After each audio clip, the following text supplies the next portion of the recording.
नमस्कार, मैं कृष्णकांत ओझा। अभी मुख्यमंत्री बदलने का एक दौर चल पड़ा है। यह शासन भाजपा का है, लेकिन यह शैली जो है भाजपा की नहीं रही है, यह शैली कांग्रेस की रही है। कांग्रेस पार्टी पहले भारत की पार्टी थी, इसमें सभी तरह के सभी वर्ग के लोग रहते थे, लेकिन धीरे धीरे करते करते कांग्रेस नेहरू के खानदान, नेहरू के वंश की पार्टी बन करके रह गई थी। इसके बाद वहाँ दरबारी संस्कृति ऐसी चली कि कांग्रेस का जो मालिकाना हक या कहिए जिस परिवार को लेकर के कांग्रेस आगे बढ़ रही थी, उसका छत्र छाया कायम रहे, उसकी दबदबा कायम रहे, इसके लिए जो प्रभावशाली मुख्यमंत्री होते थे उन्हें हटाए जाने की एक परंपरा सी चल पड़ी। कहा जाता है कि एक दौर था जब 70 के दशक में, जब इंदिरा गांधी बिल्कुल प्रभाव में आ गई और उसके बाद उनके पुत्र संजय गांधी का दबदबा चला कांग्रेस में, भारत की राजनीति में। तब ऐसा कहा जाता था कि आज जो कांग्रेस के मुख्यमंत्री हैं, हो सकता है एक दिन बाद रात में कोई ऐसा निर्णय हो जाए कि वो बदल दिए जाए, दूसरा दिन जब शुरू हो तो कांग्रेस के मुख्यमंत्री बदल दिए जाए। तो इस प्रकार का सिलसिला शुरू हुआ, और जब शुरू हुआ तो यह धीरे धीरे करते करते करते एक ऐसी स्थिति में ला दिया कांग्रेस को कि कांग्रेस कमज़ोर होती चली गई। भारतीय जनता पार्टी के बारे में भी कुछ इसी प्रकार की बातें कही जाने लगी हैं। पहले उत्तराखंड में त्रिवेंद्र सिंह रावत को मुख्यमंत्री थे, वहाँ के चुने हुए विधायकों ने उन्हें मुख्यमंत्री के तौर पर चुना था। चाहे जो परिस्थिति हो, पहले वहाँ के नेता जो थे मुख्यमंत्री बनने के दौड़ में थे, वो चुनाव हार चुके थे। हारने के बाद में वो मुख्यमंत्री नहीं बने। त्रिवेंद्र सिंह रावत कुछ दिनों तक करते रहे मुख्यमंत्री के रूप में काम। इसके बाद उन्हें मुख्यमंत्री पद से हटा दिया गया। जाहिर है ये निर्णय तो प्रजातांत्रिक होता है, लेकिन भारतीय जनता पार्टी एक बड़ी पार्टी है, इसमें एक केंद्रीय नेतृत्व की भूमिका होती है। त्रिवेंद्र सिंह रावत के बाद तीरथ सिंह रावत मुख्यमंत्री बने। इसके बाद तीरथ सिंह रावत जी को चूँकि विधानसभा में के किसी सदन के सदस्य नहीं थे, तो 6 महीने बाद उनको अपने पद से इस्तीफा देना पड़ा।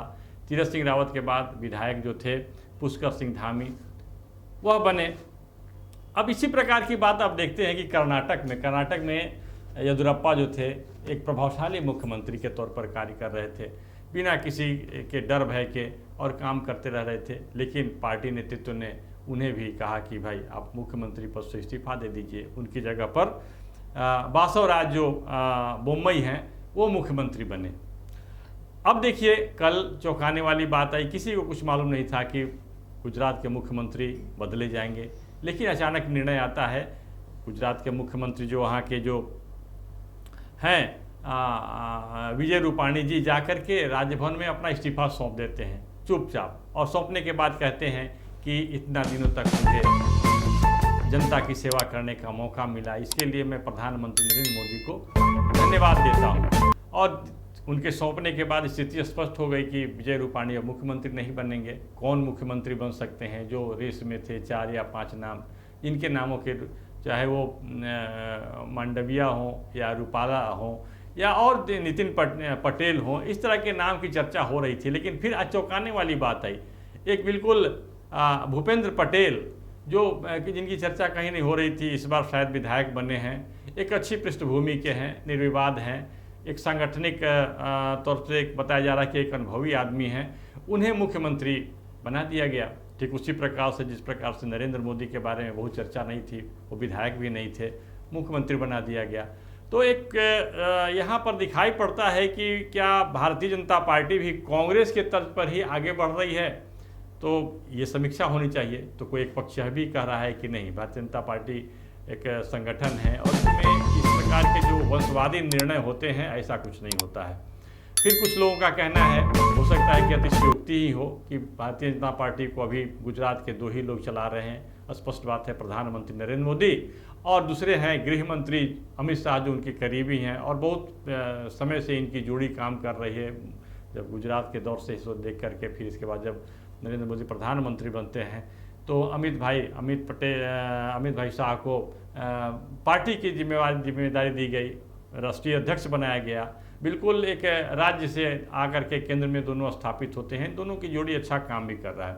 तो हो सकता है, जो कि राजनीति है, राजनीति में इस तरह के कुछ निर्णय होते हैं, तो निर्णय से कुछ लोग नाखुश भी होते हैं, कुछ लोग खुश भी होते हैं, कुछ लोग अप्रिशिएट भी करते हैं, लेकिन निरपेक्ष होकर के जब आप सोचेंगे तो इसमें भी कुछ कमी है या कोई इसमें इसका क्या परिणाम होने वाला है, हो सकता है, ये दिखाई पड़ता है।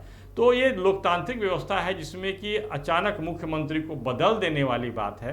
यह यदि देखा जाए सामान्य बुद्धि से या तर्क बुद्धि से या और सारे अनुभवों के आधार पर, नैतिकता के आधार पर या उपयोगिता के आधार पर, तो ये निर्णय बहुत उचित नहीं लगता है। क्योंकि आप, भारत जो है देश लोकतांत्रिक देश है और इसमें कोई भी मुख्यमंत्री, प्रधानमंत्री का जो पद होता है ये गरिमा का भी पद होता है और उस क्षेत्र विशेष, उस राज्य विशेष की जनता का सबसे बड़ा ये प्रतिनिधित्व करने वाली बात होती है। तो अचानक ये निर्णय जब होता है तो ये निर्णय कर लेने की जो प्रक्रिया होती है तो वो सही नहीं है। यदि कोई विवाद हो, यदि कोई नाखुश हो, नाखुश तो होते रहते हैं, निर्णय जब हम लेंगे तो किसी के पक्ष में होगा, किसी वर्ग, छोटे या किसी व्यक्ति विशेष के विपरीत भी निर्णय हो सकता है। यदि हम भ्रष्टाचार से मुक्ति की बात करते हैं, यदि हम बात करते हैं कि हमारा कार्य संस्कृति सही हो, तो उस संस्कृति सही करने में आपको कड़े निर्णय लेना पड़ता है, अनुशासन को मेंटेन करना पड़ता है। ऐसे में आप सबके लिए सबको तुष्ट नहीं कर सकते हैं। तो इस प्रकार की बातें हो सकती है। तो ये जो शैली है वो कहीं ना कहीं कांग्रेस की वह पुरानी शैली, जो प्रारंभिक दौर में बहुत उसको लेकर के लोग चिंतित नहीं होते थे, लेकिन जब ये प्रवृत्ति बन गई तो वही कारण रहा कांग्रेस के कमज़ोर होने का। तो क्या भारतीय जनता पार्टी कांग्रेस की, उसी कांग्रेस जो इंदिरा कांग्रेस, जो संजय गांधी की कांग्रेस है, उसी राजीव गांधी तक में बिहार में कई मुख्यमंत्री बदल दिए गए।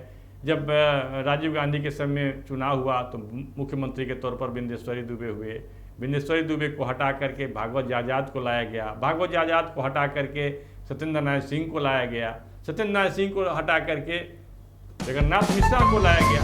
मतलब एक ही कार्यकाल में 4 मुख्यमंत्री। तो ये निर्णय क्या होगा, सरकार क्या काम करेगी?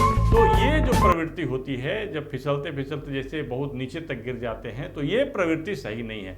आप जो चुने हुए जनप्रतिनिधि हैं उनको विश्वास में लेकर के उनको ये निर्णय में भागीदार बना करके आपको करना होगा। नहीं तो कोई व्यक्ति विशेष, एक व्यक्ति या 2 व्यक्ति कोई पूरे देश को संभाल ले या पूरे देश का निर्णय कर दे तो यह जिद्द होगा। और इस प्रकार के निर्णय लेने की यदि प्रवृत्ति आगे बढ़ती चली गई तो ये हो सकता है कि ये देश के हित में ना हो, ये पार्टी के हित में ना हो, या हो सकता है कि उनके मातृ संगठन के हित में भी नहीं हो, जिन उद्देश्यों को लेकर के ये जो पूरा जो विशाल, जो विराट, जो सांगठनिक स्वरूप है, जो संगठन है, वो काम कर रहा है भारत को परम गौरव पर पहुंचाने के लिए। तो ये हो सकता है कि 1 या 2 व्यक्ति या किसी समूह विशेष के निर्णय या जिद्द में निर्णय लिए गए हों।